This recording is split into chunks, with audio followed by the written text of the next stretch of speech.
重生回到末日前一天，我却丢掉了所有的物资，并且拆除全家的防盗窗，就连养了2年半的鸡哥也一并放生。做完这一切，我来到了市中心的蜜雪冰城，悠闲地喝起了奶茶。只因2个小时后，将会有无数张卡牌从天而降，届时所有食物、水源以及各种物资，全部都会失去原有的效果。要想在末日生存下去，只能依靠从卡牌中所获得的物资以及各种天赋技能。而在卡牌雨之后，猩红血雨接踵而至，末日将正式降临。此时已经来到了午夜凌晨，街道上几乎空无一人。当巨大的钟声响起时，一道巨大的光芒划破黑暗，仿佛烈日照耀大地一般。紧接着，无数卡牌如暴雨般倾巢落下，卡牌有着不同的颜色，白色、绿色、蓝色、银色和金色。附近的居民被这强烈的光芒照醒，于是纷纷走出家门，满眼疑惑地看向天空。而我则疯狂地拾取卡牌，没有任何的挑三拣四，无论什么颜色的卡牌，统统都装进背包里。这些都是末日初期极为重要的资源，能最大程度提升末世的存活率。突然，我瞳孔紧缩，在满天掉落的卡牌雨中，有2张卡牌闪烁着5颜6色的光芒，正缓缓地坠向前方。我连忙向前冲去，一个飞扑将彩色卡牌牢牢攥在掌中。我勒个骚刚，彩色传说卡，这次赚大发了！1个小时后，卡牌雨终于停歇，而我足足装满了13包卡牌。附近几条街的卡牌几乎被我一人包圆了，粗略估计得有1万多张。此时，越来越多的人开始出门捡卡。为了避免引起他人注意，我开车离开了步行街，前往一间早定下的酒店。房间内，我拿出2张彩色卡牌，心中默念天赋技能。随着我将其中1张反转过来，卡牌立即散发一阵金光。天赋卡，超级恢复体，能让伤口在极短的时间内自愈。见状，我嘴角疯狂上扬，还真是个天赋卡，而且还是个无敌的天赋。前世我所在的社区曾遭遇过超级恢复体天赋持有者的攻击，险些团灭。最终在付出了数百人的惨痛代价后，才将超级恢复体持有者消灭。随即我不忧郁的直接撕掉彩色卡牌，顿时一股热量遍布全身，浑身上下都充满了力量。接着我又将第2张卡牌转了过来，看清文字后，心中顿时一阵无语。物品：安全小屋，占地200平方米，拥有绝对防御结界，能抵御核弹攻击。虽然安全小屋拥有极强的防御能力，但有一个巨大的缺点，那就是无法移动。眼下我并没有定居的打算，所以暂时用不上。在将小屋卡收好后，我又拿出了10张金色卡牌。不得不说，这批金卡的质量很高，无论超强体力还是圣拳猎手，都属于金卡中的天赋，在末世前期作用极大。而黑刀斩金和坚固小房车的作用无需多言，一个强化攻击能力，另一个则是移动能力，简直堪称完美。在将4个金色天赋学习后，我便缓缓睡去。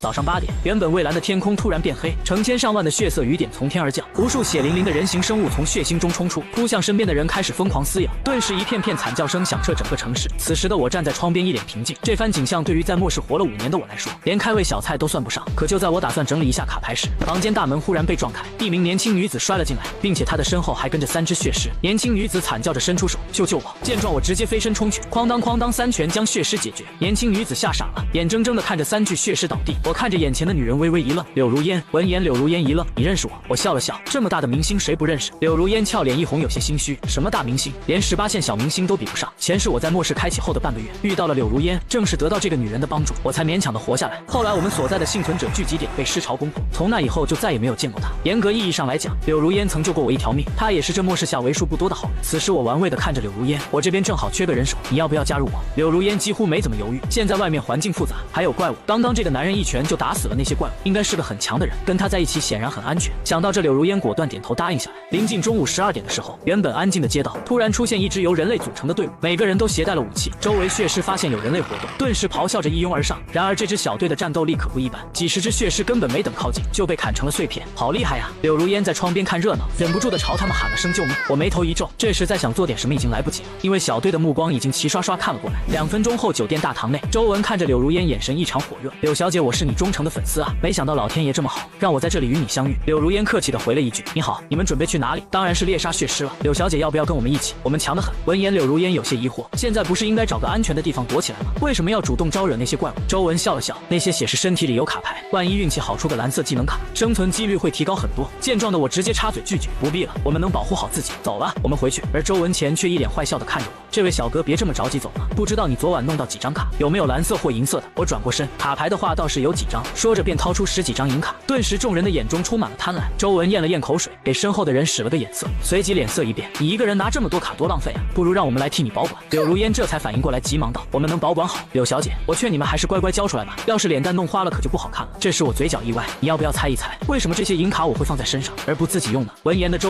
文身体一怔，你什么意思？我捏了捏拳头，意思就是你们要死了。呵呵，你小子怕不是脑袋抽风了？我们这么多人。周文话还没说完，就感觉眼前一黑，紧跟着彻底失去了知觉。众人惊呆了，眼前这个年轻人只用一拳就轰碎了周文的脑袋。周文拥有银色天赋，怎么说死就死了，连半点还手的机会都没有。而他们不知道的是，我在末世生活了整整5年，战斗技巧堪称大师级。别说身上有好几种顶级天赋，就算没有，秒杀他们也如同喝水一样简单。我掏出一张金卡撕掉，轮到你们了，正好试试刀锋不锋利。下一秒，一柄充满煞气的黑刀出现在我手中，金卡武器黑刀斩金。如此一幕让众人有些慌乱，纷纷开口道：“等等大佬，我们马上离开这！”我不予理会，直接挥舞黑刀斩金，一头扎进人群。仅仅2分半，小队成员全部死亡。看着满地的尸横遍野，柳如烟没忍住，跪在地上大口呕吐起来。他做梦也没想到，眼前这个男人看上去文质彬彬，出手却如此狠辣。吐完别忘了把尸体搜一下，把卡牌拿上来给我。说完，我收刀入鞘，头也不回的转身上楼，只留柳如烟一个人在大厅又哭又吐。10几分钟后，柳如烟拿着几十张卡牌来到我面前。对不起，我以后再也不多嘴了。我摆了摆手，并没有责怪他的意思，毕竟末世才刚刚降临，短时间内不适应情有可原。但是你要时刻告诫自己，现在身处末世，没有法律的约束，人性的恶会被彻底释放。像你这种级别的美女，如果落在那些男人手里，下场将会无比凄惨。柳如烟却脑子抽筋道：“哪怕到了末日，也是有好人的。”闻言，我笑出了鸡叫。你说的对，但你遇不到。在接下来的几个小时里，楼下陆续经过了一些规模有大有小的人类团队，而有了前车之鉴的柳如烟，很聪明的学会了闭嘴。黄昏时分，风带来了远处血尸的嘶吼声。天快黑了，是时候出门活动了。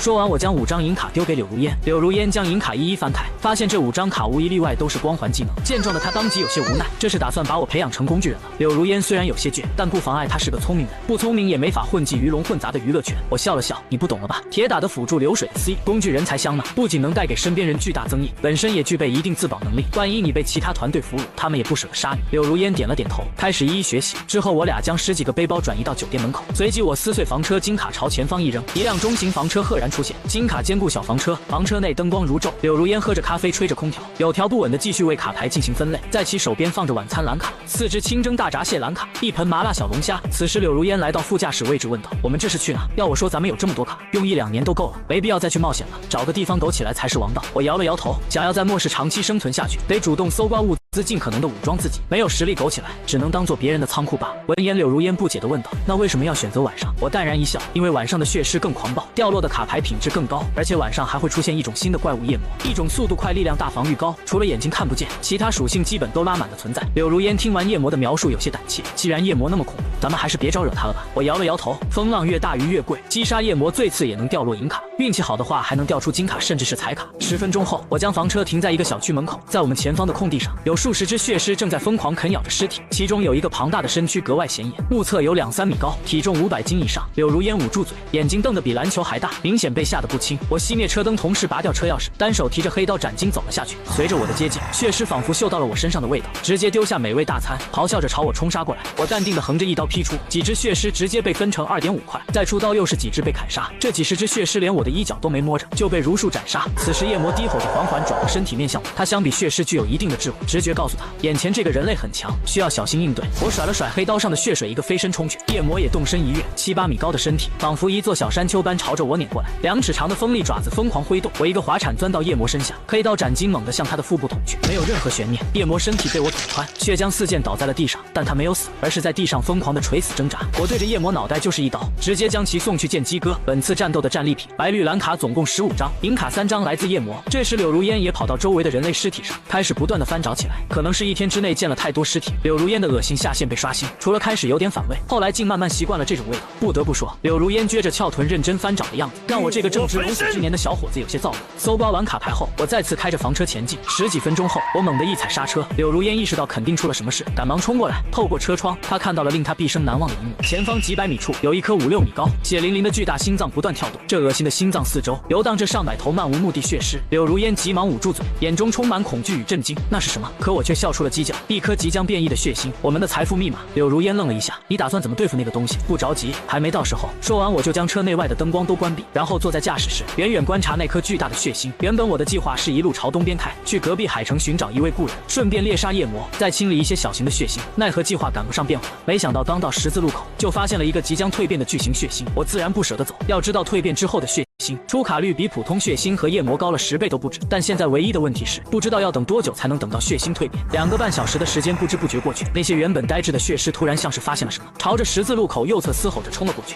下一秒，一连串密集的枪声响起，街道尽头出现了一支人类队伍，他们的年纪都在20到30岁之间，统一穿着蓝色战斗服，手持枪械。我取出军用望远镜仔细打量，没想到为首之人我还认识，此人名叫王峰，前世组建了一支实力相对强劲的团队，并且与我所在的社区因为抢夺卡牌，从而发生过激烈冲突。从某种程度上来讲算是仇家，不过没想到会在这遇到他，看来是自己的重生，导致了一连串的反应。此时柳如烟小声道：“那颗血星是不是要被抢了？”我放下望远镜摇摇头，没那么容易，以目前人类的强化程度，很难对高等血星构成伤害，尤其是这种眼瞅着就要蜕变成黑星，贸然攻击只会让他们死得很难看。可不知情的王峰正面露兴奋之色，潇洒地扛着步枪来到血星跟前，子弹得节约点用，咱们用这个。说完便掏出一沓燃烧瓶卡牌，接着小队成员将上百瓶燃烧瓶放置在了巨型血星的周围，在与血星拉开安全距离后，其中一人朝着燃烧瓶开了一枪，轰的一声，燃烧瓶炸裂，形成一团巨大火球，瞬间将巨型血星吞噬。受到攻击的巨型血星突然发出尖锐的叫声，声音停止后，这时一名队员上前查看，发现血星居然完好无损。王峰顿时骂骂咧咧，这玩意皮居然这么厚。就在这时，一名队员脸色骤变，好多血尸，我们被包围了。话音刚落，原本平静的十字路口涌出数以千计的血尸，这些听到血星尖叫的血尸就如同一群护住心切的忠臣，发了疯一般的扑向几人。王峰大喊一声，跟着我突围，说完便撕开一张银卡，挥舞着换出的武士刀猛朝狮群砍了过去。而看着这一切的我则有些哭笑不得。十字路口4条路，你们往哪突围不好，为什么偏偏朝我这边突？柳如烟忧心忡忡，他们好像发现我们了。我不慌不忙地叮嘱了一句，把卡都藏起来，准备招待客人。不一会儿，王峰等人疯狂地拍击房车，我让柳如烟打开车门，等到几人气喘吁吁钻进房车，我直接一个倒档起步，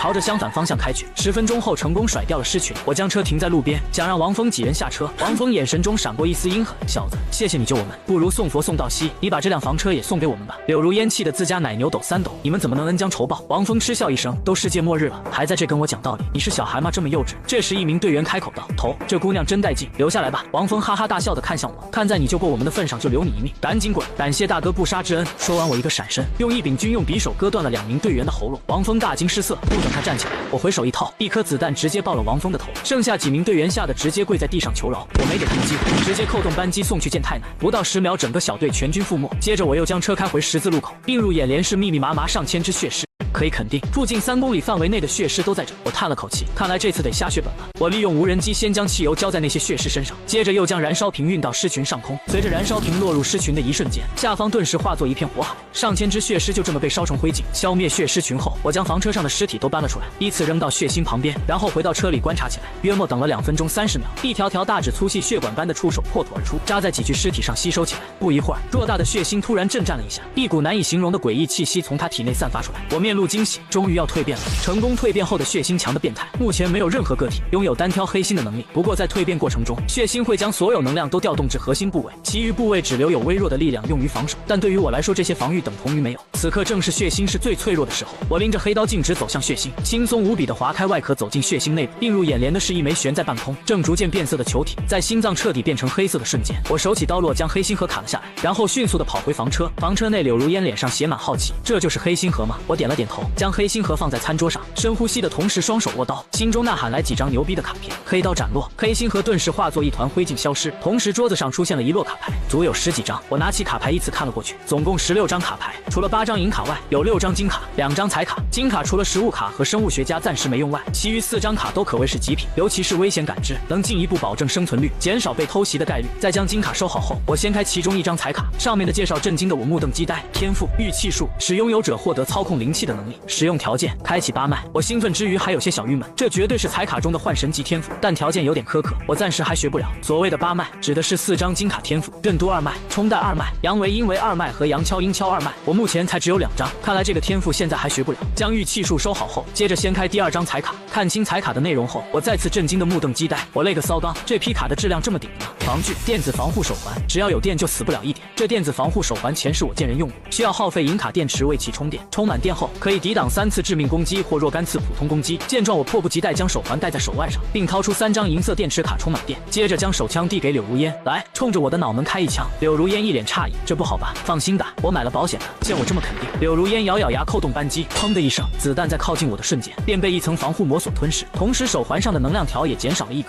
由于手枪的后坐力太大，柳如烟被震得摔倒在地上。我笑了笑，看样子这种枪械不适合你，还是用弓弩吧。我掏出5张银卡，1张复合弓，4张对应的天赋技能。见状的柳如烟有点不可置信，这些都是给我用的吗？我点了点头，往后遇到的怪物会越来越厉害，有个帮手轻松一点。再说了，你也一直在帮我，这都是你应得的。柳如烟顿时羞红了脸，想着自己好像除了给卡牌分类，其他啥也没干。不过一想到接下来能加入战斗，柳如烟满心欢愉，谢谢你信任我。说完便拿着卡牌开始一一学习。随后为了庆祝这一天的巨大收获，我直接撕了张银卡食物，海底捞豪华套餐。柳如烟馋的口水滴答滴答，这也太丰盛了，吃下不带长2斤肉。我忍不住摇头，这说的是人话吗？别人都在担心吃不饱，你却担心会不会胖。可正当我俩大快朵颐的时候，房车门突然被拍响。我扫了眼行车记录仪，眉头一皱，周围不知什么时候竟然聚集了几十人，小的、老的、少的都有。我缓缓打开车门，来到外面。带头的中年男人见我下来，一脸讪笑道：“兄弟，我们都是对面小区的，这几天外面有怪物，我们也不敢出去，食物卡也用完了，你能不能给我们一些？当然，我们绝对不白要，我们这些人都愿意跟着你混。”我忍不住笑出了鸡叫：“跟我混？混什么？你们能干什么？连血尸都不敢杀，让我给你们当保姆吗？”一位老人站了出来：“年轻人不讲武德，我一大把年纪了，怎么跟那些怪物打架？我们跟你好好商量，你这什么态度？”我直接对回去：“你年龄大，跟我有毛关系？讨口子还这么理直气壮。”一听我骂他们讨口子，几个身材魁梧的年轻小伙站了出来：“兄弟，别敬酒不吃吃罚酒，要是我们来硬的，恐怕你也吃不消。”我笑得不行，真能吹啊！不敢杀血尸，倒是敢抢劫。来来来，你硬一个我看看。见我这么说，几个小伙怒吼一声，径直朝我冲了过来。我也不啰嗦，直接一拳轰了过去。只听砰一声，一名小伙的身体像纸片一样飞了出去，坐在7、8米开外的地方当场昏死。一群人直接被这一幕震慑住，下意识退后了好几米。我今天心情不错，懒得跟你们计较，再在这里叫嚣，把你们都杀了喂狗。见此，带头的中年男人喊了一声：“都别慌，他只是在扮猪吃老虎，不敢真的杀人。”闻言我眉头一挑，抛出手枪指向中年男人：“你是这群人的头吧？”中年男人绷着脸：“是又怎么样？你别以为拿个玩具枪就能吓唬住我们，不给我们吃的喝的你也别想走，大不了鱼死网破。”我点点头，直接扣动了扳机：“那你去死吧！”一颗子弹直接轰碎了中年男子的脑袋，剩余的乌合之众吓得尿不湿都尿湿了，顷刻间作鸟兽散。我也懒得在他们身上浪费子弹，转身冷着脸回到了车里。次日清晨，天空再次降下卡牌雨，不过规模小了很多，但也给幸存者们带来了活下去的希望。附近很多居民都在欢呼着捡取卡牌，我让柳如烟留守房车，我则骑着鬼火在大街上扫荡。卡牌雨下了半个多小时就停止了。这次收集的卡牌比较拉垮，除了几张资源类金卡外，剩下的全是银卡、蓝卡和绿卡。于是我打算到小区碰碰运气，看能不能换点高品质的卡。2分半后，我来到小区花园，为了表明自己的诚意，我主动将背包打开，露出里面的白色卡牌，接着大喊道：“我对你们没恶意，只是过来找你们交易。我这有大量的食物和水卡，想跟你们换除了食物以外的绿卡、蓝卡。如果有银卡或金卡，我愿意出更高比例。”吆喝了没一会，就开始有人从楼道里小心翼翼地走出来。最后我将1000多张白卡兑换成了300多张蓝绿卡牌。可就在我准备离开时，身后突然传来一个男人的声音：“彩卡你要吗？”我整个人都愣了。“你有彩卡？什么名字的卡牌？”王贵低声说道：“空间指环，实力方。”我倒吸一口凉气，好东西啊，要不要到我车上聊聊？王贵跟个鬼一样悠悠开口：“卡牌我藏起来了，你杀了我也没用。”我对天发誓，我真没这个想法。接着又问他打算换什么。王贵擦了擦眼皮：“我不要杀，只要你帮我杀3个人。”我眉头一皱，意识到了不对劲，怎么回事？王贵瞬间崩溃：“我老婆死了，儿子也死了，他们轮流侮辱了我老婆，掐死了我儿子，我要让他们死，只要他们死了，彩色卡牌就是你的，帮我杀了他们，我知道你有这个本事。”就在这时，3个年轻男人走了过来，看见王贵，胡大军满脸嘲笑：“这不是贵哥吗？”王贵大吼着，眼睛里遍布血丝：“就是你们杀了我老婆和儿子，别不承认，有人看见了。”胡大军呵呵一笑：“谁说我不承认了？没错呀，人是我杀的，你能把我怎么样？”一旁的王志成笑嘻嘻道：“有一说一，你老婆真不错。”闻言，王贵气得语言组织不清，乌鸦发疯一般的往前扑，但被我一把抓住。此时胡大军眼神充满挑衅，直勾勾盯着我：“小子，你车上那个妞相当不错，我们兄弟几个预定了。”一旁的王志成和周韵哈哈大笑，都故意露出腰间的手枪，他们运气很好，捡到了3张银色手枪卡，这也是他们有恃无恐的主要原因。我露出一抹冷笑，3个马楼也在这里大言不惭。胡大军果断掏枪：“给老子死！”然而不等他扣动扳机，我就一枪打断了他的胳膊：“跟我比拔枪，你还嫩了点。”一旁的王志成和周韵见状，急忙朝着我开枪，可子弹打在我身上，却全部消失得无影无踪。我回手一掏，对着2人连开数枪，将他们的4肢全部打断，接着将手枪递给王贵：“你可以亲手替妻儿报仇了，你的要求我完成了，我的东西呢？”王贵接过手枪，开口道：“1楼下水管道后面。”说完便向3人走去。我来到王贵所说的地方，找到了一张彩卡，果然是空间指环。我撕掉卡牌，将指环取出戴上，然后骑着鬼火回到了房车。几小时后，天空又下起了血雨，其中还夹杂着一些血腥。这些血腥刚一落地，就立刻开始繁衍，大量血尸从里面冲出来寻找猎物。我拉着柳如烟来到车底：“来，试试你的剑术。”柳如烟张弓搭箭，箭矢爆射而出，不偏不倚贯穿一只血尸的脑袋，动作行云流水，一气呵成。我也没闲着，拔出黑刀开始清理前方冲来的血尸。没过多久，我们周边的丧尸就被消灭殆尽。可就在我们打算收拾收拾继续上路时，突然王贵抱着一个奄奄一息的小男孩跑过来。我眉头微皱，这是怎么回事？王贵满脸心疼地说道：“他父母被怪物咬死，他也被咬了一口，你能救救他吗？”接着又从口袋掏出一堆蓝绿卡：“我有卡，不够的话我再给你弄。”我没有犹豫，把王贵的卡收了，随后从身上翻出一张银卡血清。帮小男孩注射完血清后，我好奇地问他：“你们是怎么挡住血尸的？小区里还有多少人？王贵叹了口气，大概只有30-40人了吧，具体我没数。我眉头一挑，是不是都是些年轻人，敢打敢拼的？王贵先是一愣，随即他意识到了什么，表情激动起来。是的，他们很勇敢，有几个还强化过天赋。我呵呵一笑，你先别那么激动，我只是随口问问。王贵顿时显得有些失望。晚上不安全，我先送你回去吧。如烟，给王哥冲杯卡布奇诺。不一会，我将房车停在小区门口。此时的小区到处都有战斗的痕迹，尸体躺得遍地都是。我跟着王贵来到小区内，目光一扫，王贵没撒谎，半数以上的人都死，只剩下一些年轻人。我叹了口气，待会我就要离开了，接下来你们有什么打算？王贵面色着急，能不能带我们一起走？我们留在这迟早会被怪物杀掉，只有跟着你才有可能寻条生路。周围的年轻人也纷纷露出恳求的眼神。夜晚，我开着房车以缓慢的速度朝前方行进，后面跟着一支自行车车队，浩浩荡荡的有30多人。我给他们每人都配了一些武器卡，一路上碰到血尸，只要不是大型尸群，我都会停车让他们进行收割。毕竟人数越多，每天消耗的卡牌就越多。车队一路向东行进了2个半小时，在即将进入高速路段时，柳如烟望着天空中一闪而过的黑影，皱起眉头，是幻觉吗？我怎么感觉天上有东西在飞？我猛地一踩刹车，严肃地盯着柳如烟，你看到什么了？柳如烟描述了一下看到的生物，听完我头皮一阵发麻。这才第几天就出现异魔了？异魔并不可怕，可怕的是有异魔的地方附近一定有黑血腥，异魔就是黑血腥的哨兵。我连忙对着车后大喊，有情况，原路返回。就在这时，远方突然传来一阵刺耳的尖叫声，我心中一惊，被发现了。我连忙来到车顶，通过夜视天赋开始观察，一抬头就看到天空中掠过的几只异魔。我掏出步枪卡牌撕开，对着天空疯狂扫射，在神枪手天赋的加持下，几只异魔无一例外都被爆头，直接跌进了附近的麦田里。王贵听到动静也赶过来，老大出什么事了？我将步枪和一些子弹扔给王贵，大家都准备一下，要开战了。话音刚落，只见道路的尽头，密密麻麻的血尸正朝着我们冲来，在血尸群还有好几头夜魔，仿佛是他们的领袖。他们不紧不慢地跟在血尸群后面。我勒个豆，这怎么打呀？王贵通过军用望远镜看到了前方景象，突然一声尖叫响起，队伍里的一名男子遭到异魔偷袭，直接脑袋跟身体分了家。他们只顾着看前面，却忽视了天空，空中还有10几只异魔在虎视眈眈。大王贵大叫一声，抬起枪开始疯狂扫射。队伍里装备了弓箭的女人们也都瞄准了天空中那些黑乎乎的异魔。此时我看向身旁的柳如烟，你去帮王贵他们，我负责前面。说完便端起步枪对着尸群疯狂扫射，前排的血尸当场倒了一大片。然而血尸数量太多，一柄步枪根本无法阻挡。于是我从空间指环里取出了提前准备的手雷和炸药，紧接着奋力丢了出去。震耳欲聋的轰鸣声响彻天地，火光四起间，数以百计血尸被炸飞。后面队伍有了柳如烟这个神射手的帮助，很快就击退了那些试图偷袭的异魔。接着他们将枪口转向正面，开始疯狂扫射血尸。这时尸群中的2头夜魔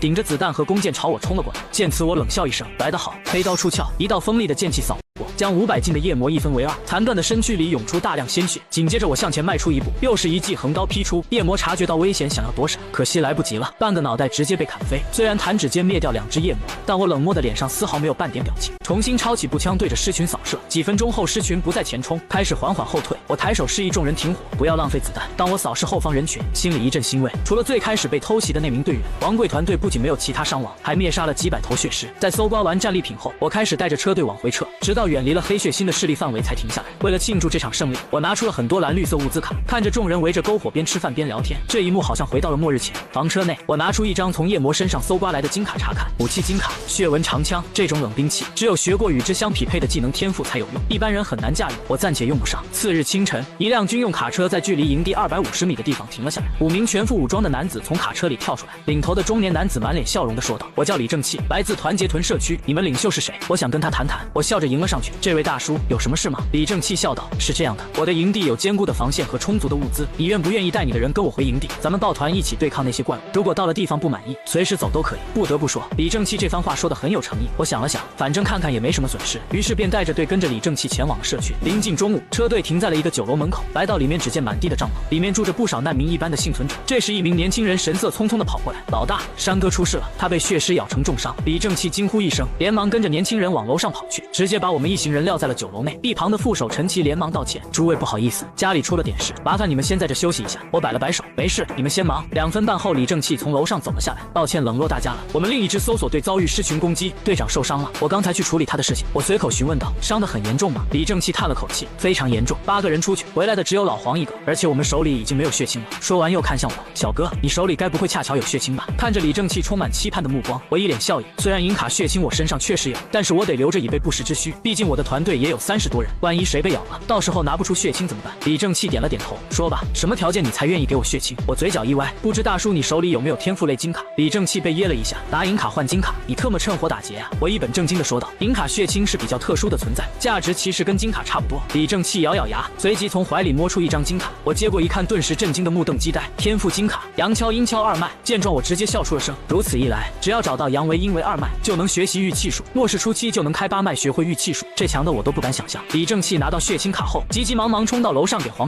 山注射，直到情况稳定后，他才带着我将整个营地都逛了一遍。小哥，你觉得我这营地怎么样？要不就留下来。我淡笑一声，抱歉了，我要去海城找人，所以不会在你这待太久。而且有句话我不知当讲不当讲，小哥你尽管说就是了。李正气听说我要走，表情有些失望。我缓缓开口，你这个营地武装人员只有不到30人，剩下的100多号人都不具备战斗力，这100多号人一天下来得消耗多少资源？靠你们这30人去养他们这100人，早晚会把自己拖垮。这番话正戳在李正气肺管子上。随着营地人员的增加，短短几天他已经感觉到了巨大压力。这时楼下传来一阵吵闹，几十人一左一右的分为2派，似乎正在争吵着什么。我跟李正气来到1楼空地，这时王贵跑过来把事情经过说了一遍。就在刚才，王贵团队的人有些饿了，于是开始埋锅造饭。他们食用的大多都是绿卡食物，诸如火腿肠、罐头和方便面这些东西。尤其方便面的香味，对这些吃了1个礼拜馒头咸菜的原住民来说，绝对是嗅觉与精神的双重攻击。于是原住民派了几个代表来讨要食物，遭到王贵拒绝后，双方争吵了起来。都别吵了，我不是早上给你们发过吃的了吗？李正气尴尬的要死，毕竟他一直跟我吹嘘营地不缺资源。人群中开始有人喊道：天天吃馒头咸菜，好歹给我们整几个罐头吃，再这么吃下去，我们早晚营养不良。当初你带我们回来的时候，可是保证过吃喝管够的，早知道是这种待遇，我们还不如不来了。听到这些话，李正气嘴都气歪了。陈奇怒道：你们都给我闭嘴，无条件给你们吃的还不满足，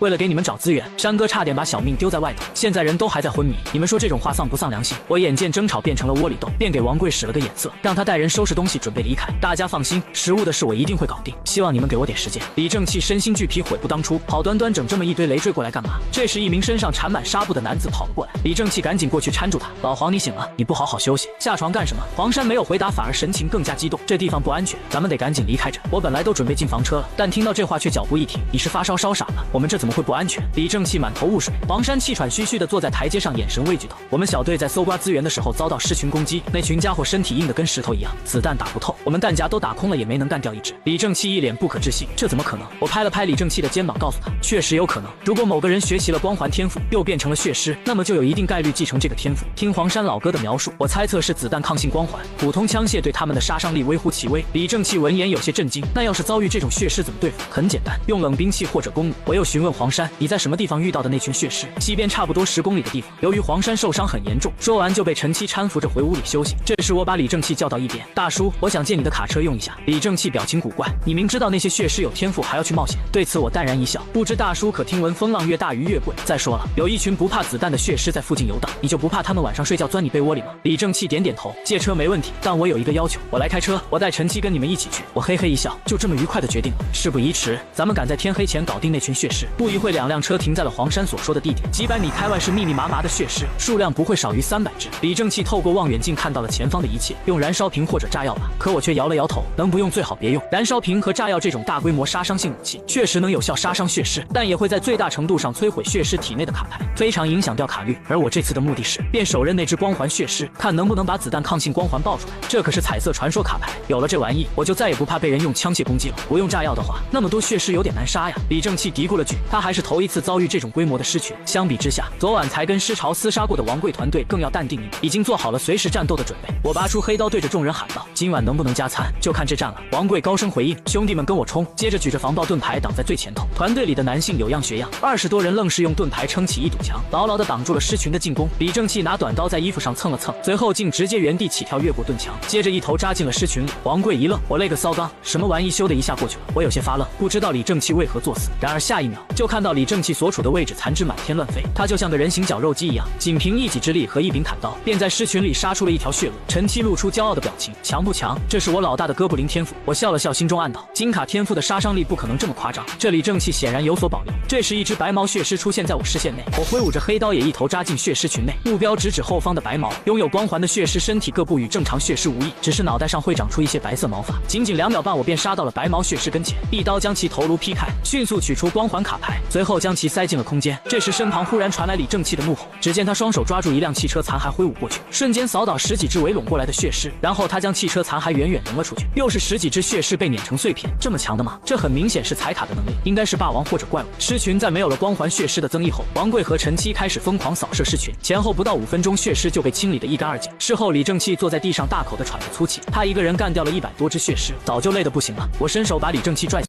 来，大叔你藏得挺深啊。李正气嘿嘿一笑，末世之下总得给自己留点后手不是。回到社区，得知李正气干掉了一整个尸群，并且缴获了大量卡牌，营地的人们都很高兴。李正气不是抠搜的人，当即拿出1大半的卡牌分给众人，让他们加餐。很快夜幕降临，李正气将我约到楼顶，接着又递给我1瓶酒，我笑盈盈的接过。大叔单独约我见面，不会是只为了请我喝酒吧？李正气将目光看向远方，缓缓开口，如果把你换到我这个位置，你会怎么做？我不知道你怎么带领团队，反正我的团队是不养闲人，付出多少就得到多少。李正气顿时低头沉默，不知道在想些什么。我岔开话题，我们之前遇到过一个黑色血腥，那是一种比普通血腥强大10倍甚至10几倍的生物，咱们要不要联手一起把黑色血腥给爆了？闻言李正气有些皱眉，那咱们能打过吗？越是强大的怪物，掉落卡牌越好。我早就说过了，风浪越大鱼越贵。我眯了眯眸子，意味深长告诉他，打不打得过另说，但战斗中肯定会大量减员，你要做好这个心理准备才行。今天不早了，我先回去休息，你回去考虑考虑，明天一早再给我答复。在我走后，李正气面沉如水，他又不是傻子，哪会听不出我话里更深层的意思？房车内，我拿起一张彩色卡牌看了看，正如我猜测的那般，果然是子弹抗性光环，能让50米范围内队友的子弹抗性极大提升，笼罩人数越多，体力消耗越大。我想也不想，直接把卡牌撕了自己学习。次日清晨，外面传来一阵吵闹声，我拉开窗帘看去，毫无意外的，又是李正气那边出了幺蛾子，吵了大概10多分钟。李正气大吼道：“反正从今天开始，想要吃喝的，那就跟我出去干血尸；想要白吃白喝，那不可能。营地不养闲人。”最后社区分成了2派，一派是以李正气为首的战斗派，只有30多人；另外一派则是不愿意战斗的白痴派，足足有100多人。李正气失望至极，我算是看明白了，你们就是白嫖上瘾了。当然我不强求，这是你们自己的选择，你们以后自生自灭吧。说完，他便带着30多人转身离开。下午3点，我带着60多人来到之前和李正气相遇的地方，在将周围血尸清理干净后，众人开始扎营休息。时间很快来到晚上，我将几个团队核心召集在一起开会。目前还不知道黑血腥的具体位置，所以我们需要1名侦察兵。黄山嘴角微微一抽，要是我没受伤，倒是能当这个侦察兵。这时李正气主动请缨，要不我去吧？我当即拒绝，不行，你和我是攻击血腥的主力，最好不要在别的事情上浪费体力。我个人觉得黄山是最适合的人选。闻言，李正气皱起眉头，可老黄身体还没痊愈，对此我掏出2张银卡，克级恢复药和兴奋剂，前者能让黄山的身体恢复到巅峰时期，后者可以用来在危机时候保命。见状的李正气满脸无奈，你这是早就想好的吧？我摊了摊手，这个任务除了黄山，其他人很难胜任。黄山咧嘴一笑，大大方方把银卡收了，没问题，明天看我表现。第二天一早，我带着众人来到之前遭遇尸群的地方，可谁料刚一下车，就遭到天空中数十只异魔突然袭击。见状，我举起那把弹道偏左的狙击枪，对准一只异魔扣动了扳机，只听砰的一声，一只异魔直接被爆头，而其余异魔也发现了我，发出尖锐的嘶吼，朝着我们冲来。紧接着，密密麻麻的血尸大军也出现在了道路尽头。李正气一声大吼，准备战斗。所有人将一早准备好的卡片撕碎抛出，短短10几秒就搭建出一座简易战壕。随后抬起枪口瞄准，只等尸群进入射程后展开攻击。我依靠狙击枪直接进行超远距离锁头狙击。天空中那些异魔被接二连三的爆头，噼里啪啦的往下掉。看着天空上那群异魔，在短时间内被我一人屠戮殆尽。所有战斗人员士气高涨，开始展开地面攻击。子弹箭矢如雨点般泼洒出去，顷刻间便扫倒了成片的血尸。眼见大部分血尸都被枪声吸引，黄山也从侧面出发，绕过尸群前往后方侦查。几分钟后，血尸还在源源不断的增加，光靠小队的火力估计守不住现状。我从空间指环掏出一堆无人机，又给每个无人机都绑上炸药。李正气眼珠子吓得灯笼大，卧槽，这么多炸药！我遥控无人机将炸药运到尸群中，随着震耳欲聋的爆炸声响起，密密麻麻的尸群被炸出了一大片血色区域，在空中地面双重火力覆盖，也成功将快要崩溃的防线彻底稳固了下来。这时王贵高呼一声：“老大，尸群好像又要撤了，别让他们跑了，给我全歼他们，听见没有？全歼！兄弟们冲！”王贵嗷嗷大叫，带队冲了过去。10几分钟后，王贵一行人凯旋归来，每个人脸上都挂满了笑容。接下来的一段时间，众人开始清理战场。此时我询问李正气：“老黄那边有信了吗？”李正气摇了摇头：“老黄5分钟前跟我联系了一下，说是还在找。”话音刚落，桌上的对讲机响了起来：“黑血腥在宋家池塘，他发现我了，老大救我，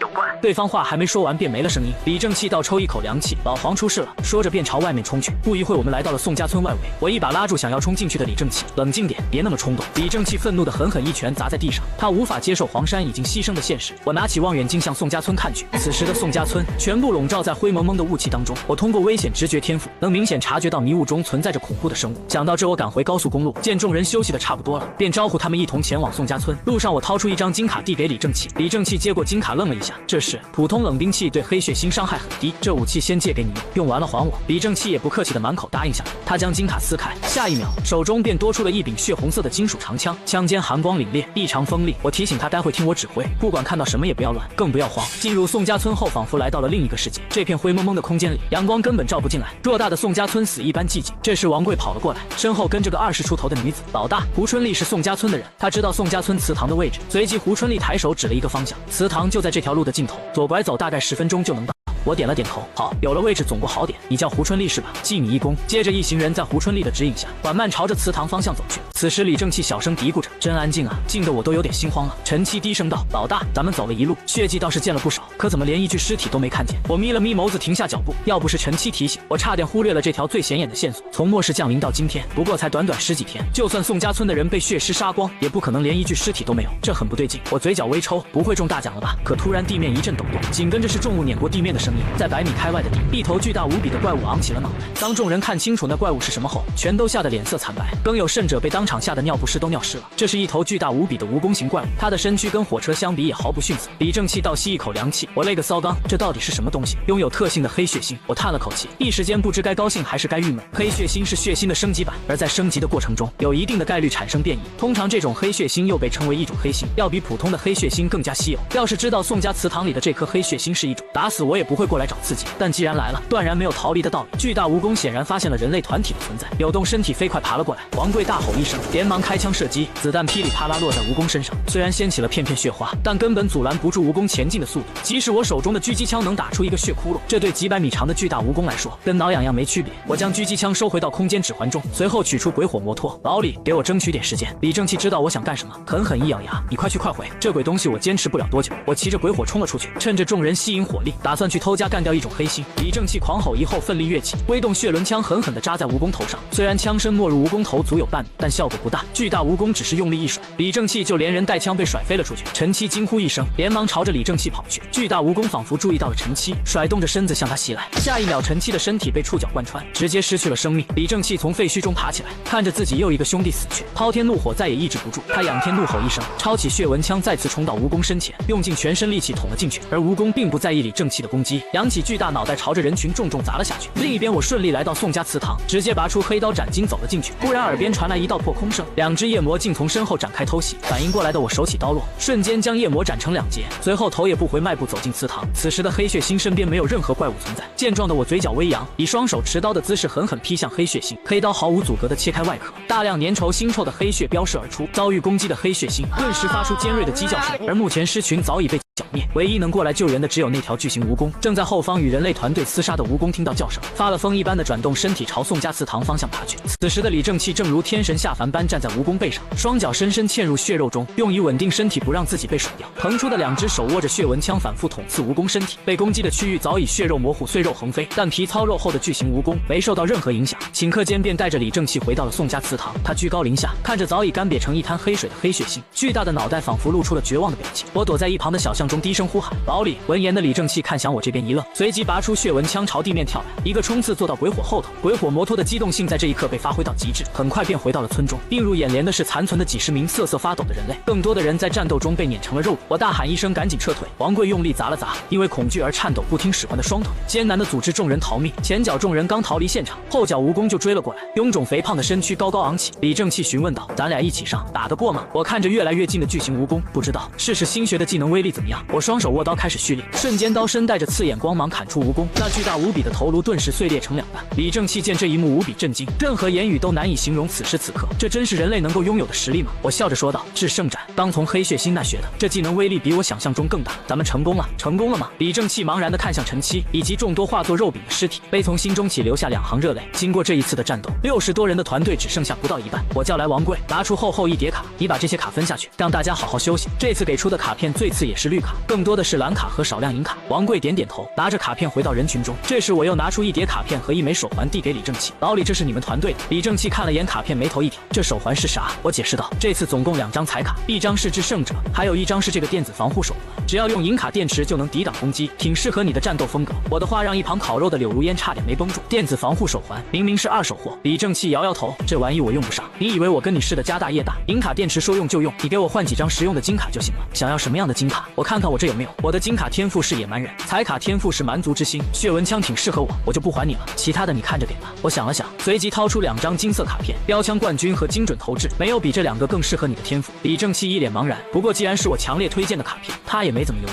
直接当场使用了这2张卡片，然后抱着试一试的心态，随手将血纹枪往远处的石柱一扔。他几乎没用心瞄准，可那血纹枪却跟长了眼睛似的，化作一道流光，咔嚓一声扎在石柱上，半个枪身直接深入进去。李正气倒吸一口凉气，这2张卡这么猛的吗？为什么他扔出去的血纹枪威力这么大？此时柳如烟眼神里满是羡慕，跟李正气相比，他的机械弓箭跟玩具没什么区别。我在一旁给他解惑，因为李正气目前所有的天赋都是完美契合，彼此之间的相辅相成下，达到了1+1等于3的效果。闻言的柳如烟一脸好奇，我没有做详细的解释，而是笑着回到房车内，接着掏出3张彩卡，露出欣慰的笑容。一种黑心总共到了4张彩卡，制胜斩极大增强了我的瞬间爆发能力，凌迟能够增加1倍的蓝量，大幅提高续航能力，只等弄到最后一张金卡阳为阴为2脉，到那时候我的战斗力会产生质变。至于后2张卡目前暂时没什么用，除了这4张彩卡，还有10几张金卡，可以说又是赚得盆满钵满的一天。次日清晨，我走下房车来到李正气旁边问道，往后有什么打算？你要回9楼吗？李正气连连摇头，回那里干什么？看到那群白眼狼就恼火，你要是不嫌弃的话，我打算带兄弟们跟你混。我顿时满脸笑容，用力握了握李正气的手，欢迎老李加入。吃过早餐后，我把众人聚集在一起，说出了自己的想法。昨天的战斗你们都亲眼所见，以后我们面对的怪物只会越来越强。我现在给你们一个选择的机会，你们可以留下来，我会给你们留1个月的物资，当然你们也可以选择继续跟着我，是留下还是跟我走？下午2点半之前给我答复。柳如烟一脸疑惑，我有点想不通，你为什么忽然要让他们留下？我解释道，我得组建一支精英团队，不要求每个人都能像你和老李起到那么大作用，但至少在对付怪物时不能拖后腿。昨天我们打蜈蚣的时候，很多人都尿裤子，甚至还有人当逃兵。时间很快来到下午2点半，结果出来了，一共有25人选择留下，其中竟也包括王贵，只有3男3女决定继续跟随。对于这个结果，只能说是情理之中意料之外。我说到做到，随即让柳如烟拿出500张白绿卡交给王贵，他接过卡片支支吾吾低着头，半天说不出一句话。我拍了拍王贵的肩膀，我理解你的想法，枪就留给你们防身，你们有战斗经验，只要猥琐点，我相信你们能活得很滋润。王贵眼眶有些湿润，声音哽咽着说了句谢谢老大。在做了简单的告别后，我便驾驶小房车驶上高速公路，后面跟着老李驾驶的卡车。傍晚时分，我们来到海城，这座曾经的旅游文明城市，现如今已变成一座死城。就在我们打算停车扎营的时候，只见远处有2辆皮卡正缓缓朝这边开来。我仔细看了看，发现前车副驾驶位上竟坐着一名前世的熟人许运。前世我流落到海城是在末世2个多月以后，那时的许运已经是海城最大社区天神社区的老大，我在那当了很长一段时间的搜索队员，直到社区最终被尸潮摧毁我才离开，并在流浪的途中结识了冯小妮，不知道他们会不会有小妮子的信息。想到这，我掏出一枚照明弹扔了过去，照明弹一落地，立刻将街道映照的宛如白昼。2辆皮卡也谨慎的也停了下来，坐在副驾驶的许运皱起眉头，拿起对讲机呼喊，老二，去看看什么情况，是真有人要救援还是陷阱？见机行事，知道了老大。说完，老二从车内走出，手里拿着一把手枪，小心翼翼的靠近照明弹。我没有敌意，喊完这句话，我直接从3楼跳了下去，落地后高举双手表明自己的态度。黄老二收枪冲着我喊道，你是什么人？叫住我们想干什么？我在找人，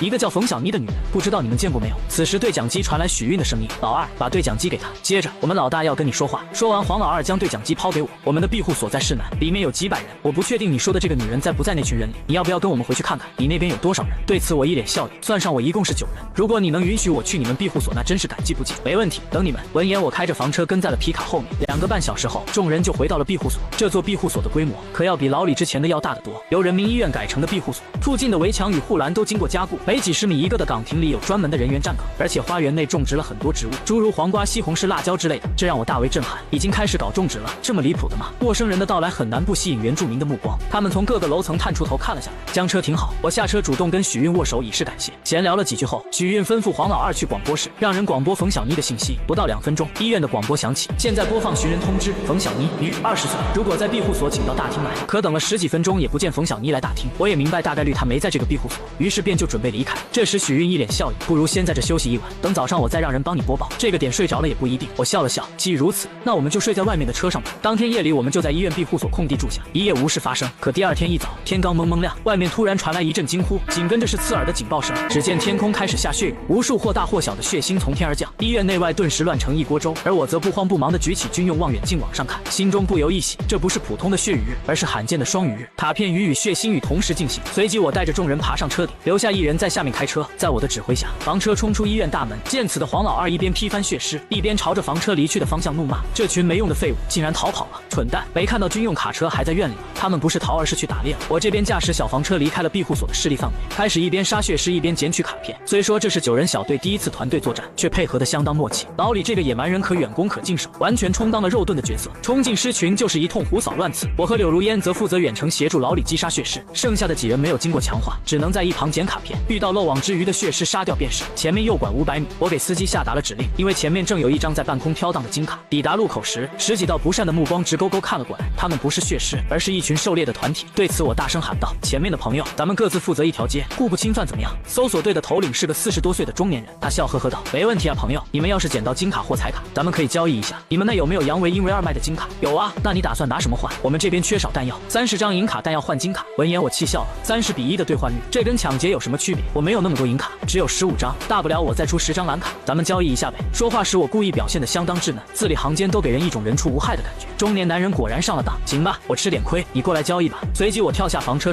朝对方走去，在距离他100多米时，我挥了挥手中的卡片，卡片我带来了。健壮的中年男人嘴一咧，放下卡片，你可以滚了。此时的我还在装，啥意思？我是过来交易的，我要的卡呢？中年男人一脸不屑，你要牛魔呀要，是不是活腻了想死？他的小弟也在一旁嘲讽，哈哈，蠢得跟猪一样，这小子是不是还没搞清楚状况？说完，树柄长短不一的枪械同时瞄准我，想不到你这种白痴能在末世生存这么久，还拉起一支团队。我数3声，卡片留下，然后给老子有多远滚多远，杀一头猪我都嫌浪费子弹。我悠闲地叹了口气，哎，既然你都这么说了，那你就去死吧。随即我拔出黑刀斩金，抬手就是一发制胜斩。下一刻，恐怖的光弧将中年男人连车带人劈成2截，其余人反应过来惊呼着扣动扳机。然而面对枪林弹雨，我连躲都懒得躲，大多都只造成轻微伤痕。最恐怖的是，那些伤痕以肉眼可见的速度复原了，这就是超级恢复体加子弹抗性光环的含金量，火力可以再强一点了。这打得我都有些困了，眼瞅着弹匣都清空了，眼前的年轻人一点事都没有。车队剩余的10几人吓得扭头就跑，而却不给他们逃跑的机会。从空间指环中取出狙击枪，连续扣动扳机，在神枪手天赋的加持下，整条街道很快就安静了，只留下12具被轰烂脑袋的尸体。为了节约时间不漏掉卡片，我将这10几具尸体一股脑塞进空间指环。眼下的第一要务是搜刮资源，舔包这种事完全可以等雨停了再说。双雨持续了1个半小时才停止下来，我们一直到下午2点半才回到医院庇护所，在外面足足浪了6个小时。见我回来，许韵满眼羡慕，看样子小哥收获不小啊，还行吧，不亏。难道许哥一直在庇护所没出去？许韵摇摇头，那倒不是，刚才出去了一趟，可惜没捡到什么好卡，都被人捷足先登了。话说海城有不少搜索队，你们没遇到？当然遇到了，只不过他们已经全变尸体了。我又转身问道，你们手里有没有额外的卡片交易？我需要金卡杨维因为2卖，可以用同等级金卡或10张银卡交换。还有，我需要一些辅助类的精英级卡片，我待会写份清单，麻烦你帮我找找。你稍等，我去问问其他人手里有没有。说完，许韵便转身离开，而我回到空地扎营整理卡片。没想到这次缴获卡片高达2470张，光是金卡就有10多张，银卡60多张。分好类后，我将60张天赋类卡片分给了手下。此时柳如烟眼巴巴看着我，大哥，我太想进步了。闻言的我呵呵一笑，早给你准备好了。说着我掏出了3张金卡，分别是温暖、寒冷和净化3种光环。本来柳如烟还挺开心，可当她看到这3张金卡的描述后，差点没哭出来。温暖光环，持续消耗体力，提高周围温度；寒冷光环，持续消耗体力，降低周围温度；净化光环，持续消耗体力，净化周围空气。此时柳如烟气得撅嘴，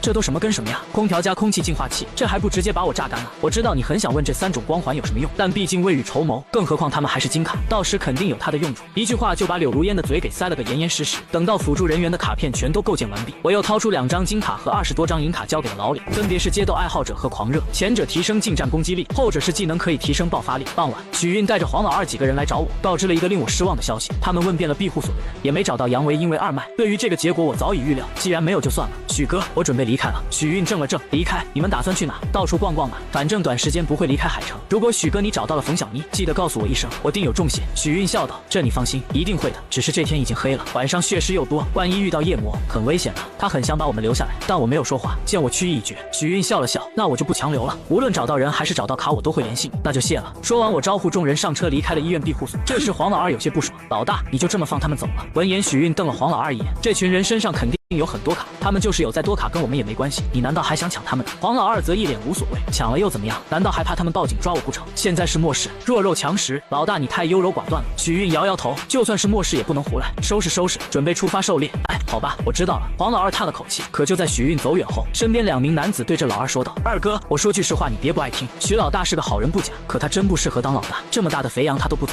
这么优柔寡断的人可不适合当领袖。那依你们呢？”黄老二斜了他们一眼，我早在白天趁他们不在的时候，往他们卡车上放了跟踪器，但还是不干。我们听二哥你的。与此同时，我正一边喝咖啡一边朝外面看。有了林默这个专业司机，我也算是轻松了许多。就这样一直逛到凌晨2点多，晚上的搜索才告一段落。我示意林默把车开到市中心的肯德基门口，今晚暂时在那里扎营，留下了团队里的无法守夜。凌晨3点，黄老二放下军用望远镜，舔了舔嘴唇，看样子是都睡着了。兄弟们准备动手。黄老二抄起步枪，带着13名全副武装的小弟嚣张地走向房车。然而他们不知道的是，在车辆驶入街道的那一刻，无法就通过对讲机把消息告诉了我，而我此时也在盯着这群不速之客。以我前世对许韵的了解，他不是那种会杀人越货的人，这群人应该是擅自行动。于是吩咐老李前去查看，走之前我还给他加了个子弹抗性光环。老李大摇大摆走出掩体，独自一人面对黄老二的团队，深更半夜的全副武装，你们想干什么？卧槽！黄老二有些惊讶，想不到自己的行动竟被发现了，但没关系，反正这里的人都得死，他索性直接摊牌。明知故问，我们这么多人还带着枪，不抢你们，难不成还来这里练习唱跳吗？老李扭了扭脖子，可以啊，连装都不装一下，放马过来吧！见此，黄老二狂笑中扣动扳机，子弹如雨，叮叮当当打在老李身上，可无一例外全部被弹开。黄老二大为震撼，我勒个骚刚，什么情况？老子站着让你们打，你们都打不死，就这点能耐还学人杀人越货？现在轮到我了！老李哈哈大笑的抄起血纹枪，朴实无华的朝前一掷，恐怖的破空声骤然响起。黄老二根本反应不过来，只觉眼前一花，似乎有什么东西飞过去了。等他回过神，扭头去看，只见自己的好哥们的胸口被洞穿了。开枪，快开枪！黄老二大惊失色，尖叫着扣动扳机，10几柄枪同时激发，纵然有子弹抗性光环的老李也抵挡不住，身体不断飙出血花，但随着一阵绿光闪过，下一秒这些伤口便愈合。这是胡春丽的远程治疗。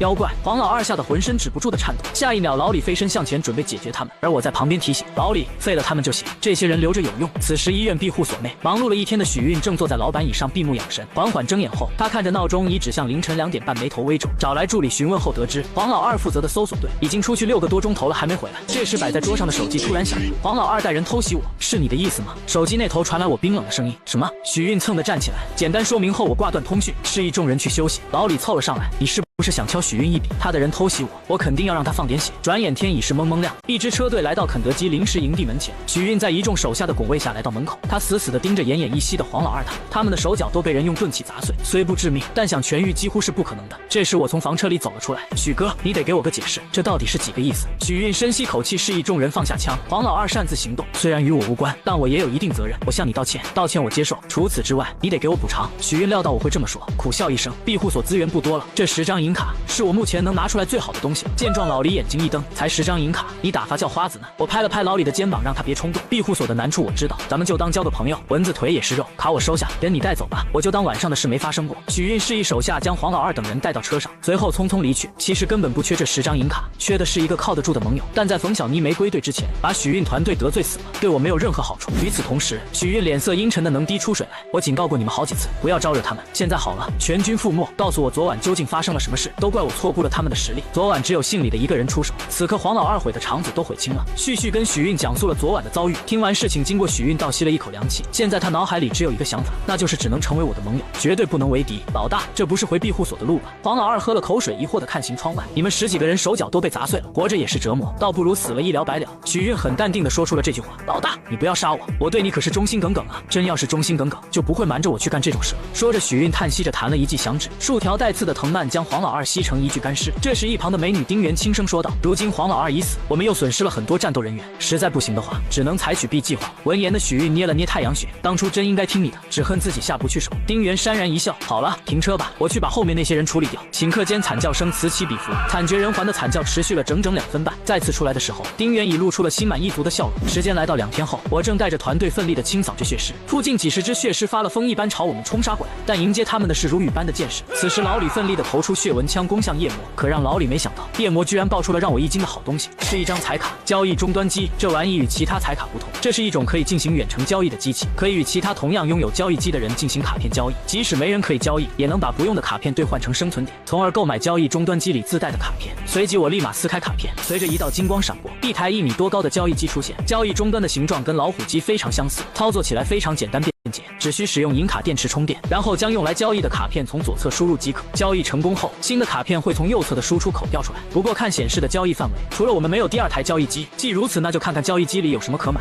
说罢，我熟练地操作着交易终端，很快一个购买界面弹出来，下方有5小时41分35秒刷新倒计时，而界面的商品则需要生存点来购买。白卡1点，绿卡10点，蓝卡100点，银卡和金卡分别是1000和1万点，而彩卡是比较特殊的卡片，所以无法进行回收。老李见此大呼一声：“卧槽！这里竟然有卖野蛮人天赋，而且售价竟然高达3万点，他怎么不去抢？”交易终端主要用来跟人平等交易，就算溢价也不会太高。购买终端里的卡片99%都是亏的。目前来说，这玩意有点鸡肋。看着时间到了凌晨5点，我便让众人前去休息。可我刚吃过早饭，门外便传来的老李的声音：“怎么回事？天空上那是什么？快叫老大出来！”出来后，我看了一眼天空，只见天上原本末世来临就存在的恐怖怪脸，正在以肉眼可见的速度崩溃，化作无数碎片坠入地面。怪脸崩溃了，这是不是代表着末世要结束？一旁的胡春丽捂住嘴，喜极而泣，其他人也露出了同样兴奋的表情，只有柳如烟悄悄打量着我，而我此时也面色凝重。第二阶段吗？这么快就来了？这时老李看了过来，第二阶段啥意思？生存难度增加了。说罢，我面无表情的转身走进房车，随即招呼众人赶紧上车。不久后，爆炸声此起彼伏，无数怪脸碎片宛如炮弹砸在地表上，将一栋接一栋的建筑摧毁，而且路边还多出了许多血狗。这怪狗的体型比血尸要大上一圈，浑身鲜血淋漓。我抬起狙击枪就是一发，千米之外一枪轰碎了血狗的脑袋，这也导致附近许多血狗听到枪声都朝小房车这边靠拢过来。跟他们一同出现的还有一种以前没见过的怪物，身材比血尸魁梧，但又比夜魔偏弱的一阶血尸。我没有犹豫，一颗颗子弹激发出去，将血狗和强化血尸统统打爆。其余人也很快从震惊中回过神，对着血狗群展开屠杀。老李依旧生猛，一枪横扫，顺利带走了3只血狗。在绝对力量面前，这些新怪物依旧对众人不构成威胁。很快，路面上的血狗和血尸就被清理干净。时间来到上午7点，原本温和的天空突然出现一只又一只山峰般的巨人手臂，狠狠砸在地面，引起地震，造成大量人员伤亡。这暴乱的场景持续了整整3个多小时，直到临近12点才停止下来。这时天空突然刮起冷风，随着鹅毛大雪缓缓降下，海城气温在短短10几分钟内就从零上25度降至零下15度，地面很快就覆盖了一层厚厚的积雪。这突如其来的寒冷让老李赶紧钻进了房车内，可他刚进来就发现屋内的气温意外的高，就跟开了地暖似的，温度始终保持在23度左右，这让他百思不得其解。当他靠近柳如烟后，发现他就像一个大型壁炉，正源源不断释放出强大的热量。我则在一旁哈哈大笑，这真是瞎猫碰上死耗子，只不过房车就这么点大，住不下这么多人。说着，我将一些御寒的卡片分给几人，让他们搬回到房子里去。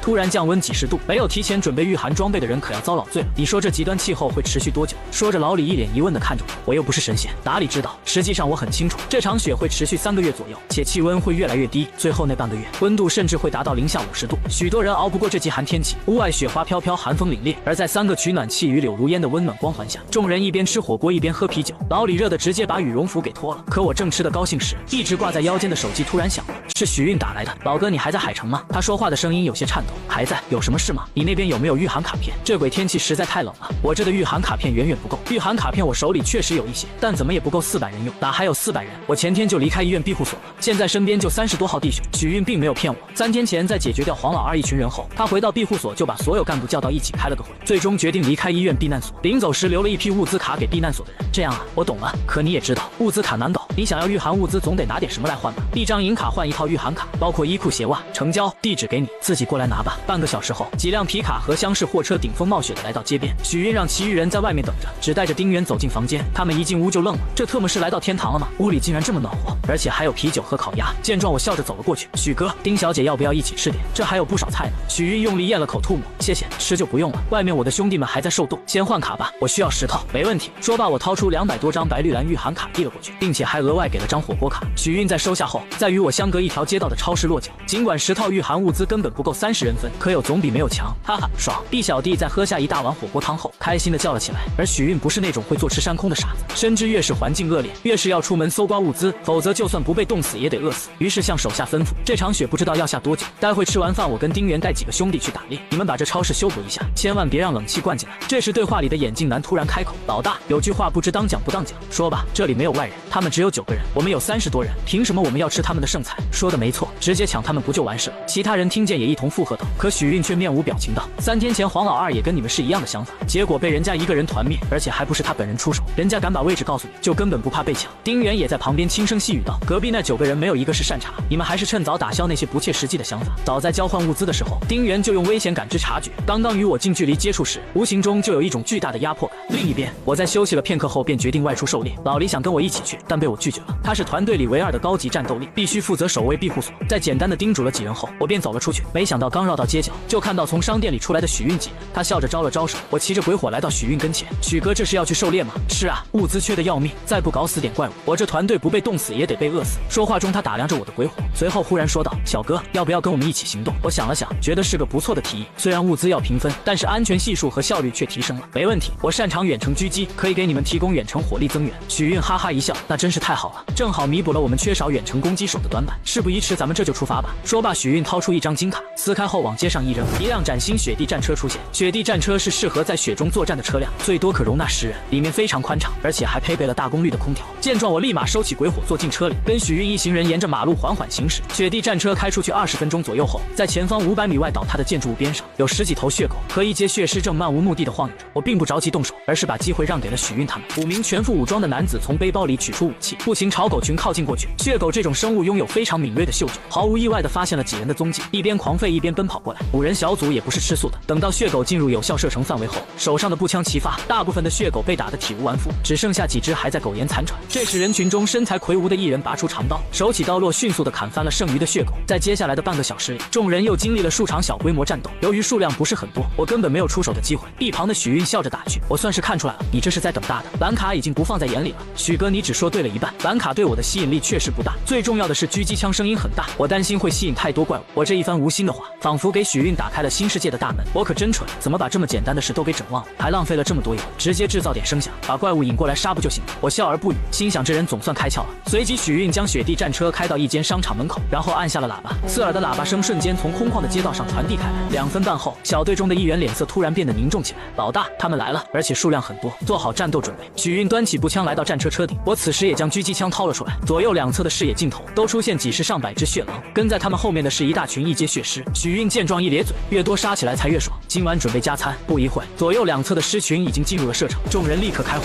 子弹瓢泼般将成群的血狗血尸扫倒。不过尸群数量巨多，很快就有血狗和血尸冲到了战车附近。这时许运右拳用力一握，